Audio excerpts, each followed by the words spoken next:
There was a man in India who did not hunt ghosts for fame, money, or entertainment. He hunted them because he truly believed they were real.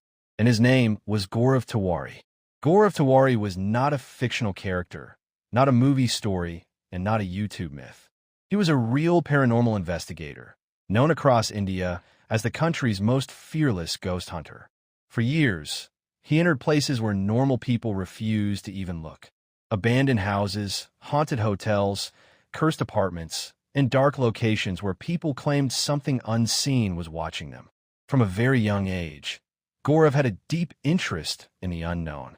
While other kids were afraid of darkness, he was curious about it. He wanted answers to questions that science avoided and religion explained only partially. This curiosity slowly turned into obsession. As he grew older, Gaurav decided to study paranormal science seriously. He traveled to the United States and earned a diploma in paranormal investigation and counseling. This was not just hobby-level curiosity. He wanted proof. He wanted evidence. And most importantly, he wanted to understand whether spirits truly existed or not. After returning to India, Gaurav founded the Indian Paranormal Society. This was the first organized paranormal investigation group in the country. Unlike fake ghost hunters, Gaurav followed strict rules. No drama, no fake reactions, no assumptions without evidence. He used professional equipment, EMF meters, infrared cameras, digital recorders, temperature sensors, and motion detectors. He documented everything.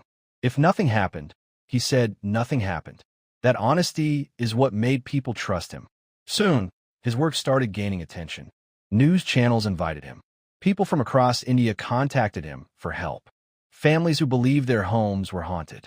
Hotels where guests reported strange sounds. Offices where employees felt someone watching them. In most cases, Gaurav would investigate and calmly explain that there was no paranormal activity. Psychological fear, structural noises, environmental issues. But in some cases, even he admitted something was wrong.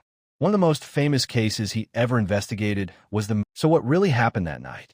Did India's most fearless ghost hunter take his own life?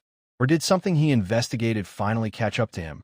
In part 2, we will dive deep into the final investigation, the strange clues found in his room, and the unanswered questions that still haunt this case today. So what really happened that night? Did India's most fearless ghost hunter take his own life?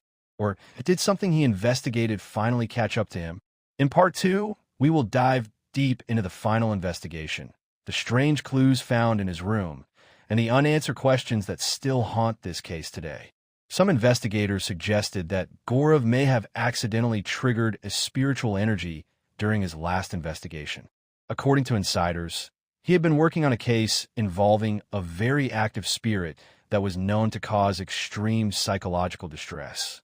Gaurav was cautious and skilled, but even the most experienced paranormal investigator is not immune to the unknown point. One of his friends, who often accompanied him on investigations, revealed a chilling detail.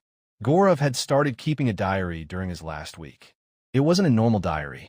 It contained cryptic notes about shadows, whispers, and feelings of being watched. Some entries read like warnings. "They're closer than I thought. I feel their presence. I must be careful tonight."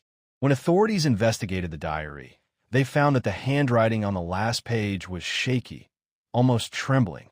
It ended abruptly, with a single line underlined 3 times. "I cannot escape them." Despite the official report calling it suicide, paranormal experts began speculating. Some suggested that Gaurav's last case had backfired. Some claimed that he had been cursed by the entity he was tracking. And some believed that whatever he encountered was far beyond the human mind, and it followed him home. Even more eerie was the reaction of his friends and family. Several of them reported strange occurrences in his house after his death. Doors opening on their own, lights flickering, footsteps in empty rooms, and whispers in the dark that seemed to repeat some of the same words Gaurav had written in his diary. To this day, his last case remains officially unsolved. The recordings from that investigation were incomplete, with strange distortions in the audio. The cameras captured shadows moving in impossible ways. Equipment malfunctioned without explanation. and the exact nature of what Gaurav was facing remains a mystery. The tragic death of India's most fearless ghost hunter left the paranormal community stunned. It raised questions that are still asked today. Can someone truly investigate spirits without risking their own life? Did Gaurav die because of human reasons, or was it something beyond human comprehension? In Part 3, we will explore the final investigation in detail. The cases he worked on just before his death, the strange events he recorded, and the moments that might reveal what really happened in that room that night. Before his death, Gaurav Tiwari was working on one of the most challenging cases of his career. It was a case that even seasoned investigators hesitated to approach. The location was an abandoned mansion on the outskirts of Delhi. Locals called it the House of Shadows. They said that anyone who stayed there for more than an hour would hear whispers, see shadows moving, and sometimes vanish for brief moments, only to reappear shaken and pale. Gaurav decided to investigate, as he always did, with caution and preparation. He took a small team of trusted colleagues and set up his equipment: infrared cameras, EMF meters, audio recorders, and motion sensors. He planned to spend the night inside, documenting any paranormal activity. From the very beginning, the place behaved unnaturally. Doors would slam without wind. Cold air would move in circles inside closed rooms. And cameras recorded brief shadows moving faster than any human could run. Gaurav remained calm, observing and documenting. He believed he could communicate with the entities, not just record them. He tried EVP sessions, electronic voice phenomena, to capture any messages. That night, something strange happened. One of the EMF meters began to spike wildly, even though it was nowhere near electrical sources. Gaurav approached the spot carefully and said into the recorder, "If you're here, show yourself. I mean no harm." The temperature dropped suddenly. Everyone felt an intense pressure in the chest, like someone or something was standing behind them. Then came the whispering, soft at first. As they moved further into the mansion, cameras caught shadows detaching from walls and moving independently. Audio recordings captured low, guttural voices speaking in an unknown language.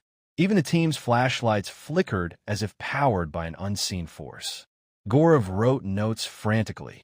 He described the energy as ancient, intelligent, and aware.